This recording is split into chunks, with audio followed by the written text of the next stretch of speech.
Sexual reproduction क्या है? Sexual reproduction एक जैविक प्रक्रिया है जिसमें जेनेटिक मटेरियल का फ्यूज़न होता है। ये जेनेटिक मटेरियल दो पेरेंट्स से प्राप्त होते हैं और उसके बाद ऑफस्प्रिंग्स यानी बच्चे का जन्म होता है। इस प्रोसेस में जेनेटिक डाइवर्सिटी इन्हेंस होती है यानी बढ़ती है किसी भी पॉपुलेशन में, जो कि स्पेसीज के सर्वाइवल के में कंट्रीब्यूट करती हैं।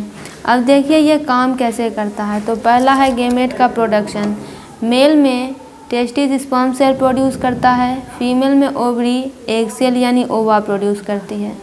फिर होता है फर्टिलाइजेशन। जब फर्टिलाइजेशन के दौरान स्पर्म सेल फ्यूज़ करते हैं एग सेल से, उसके बाद सिंगल सेल जाइगोट का फॉर्मेशन होता है और ये फीमेल बॉडी के इनसाइड होता है या एक्सटर्नली भी हो सकता है। इनसाइड होगा तो इंटरनल फर्टिलाइजेशन होगा, आउटसाइड होगा तो एक्सटर्नल फर्टिलाइजेशन होगा। फिर जाइगोट का फॉर्मेशन होगा।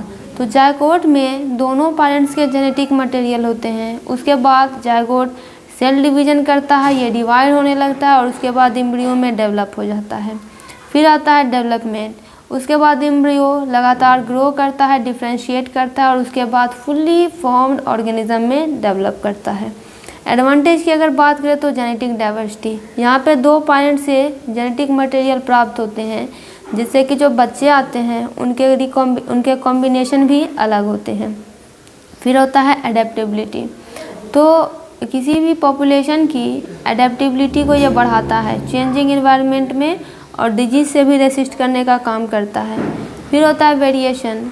Wide range of trait produce करता है जो कि सर्वाइवल के लिए यानी जीवित रहने के लिए और इवोल्यूशन के लिए ज़रूरी होते हैं।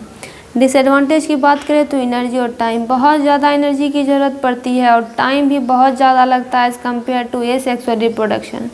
फिर होता है बहुत ज़्यादा कॉम्प्लेक्स है। कॉम्प्लेक्स मेटिंग बिहेवियर इसमें होता है और इसमें जो ऑर्गेन और जो रिप्रोडक्टिव स्ट्रक्चर डेवलप होते हैं वो भी बहुत ज़्यादा कॉम्प्लेक्स होते हैं। एग्जाम्पल की अगर बात करें तो पहला बात आता है एनिमल्स का। इसमें आ जाएंगे मैमल, बर्ड, रेप्टाइल, एम्फीबियन और कुछ फिश। फिर आता है प्लांट। फ्लावरिंग प्लांट और कॉनिफर सेक्सुअल रिप्रोडक्शन का यूज़ करते हैं।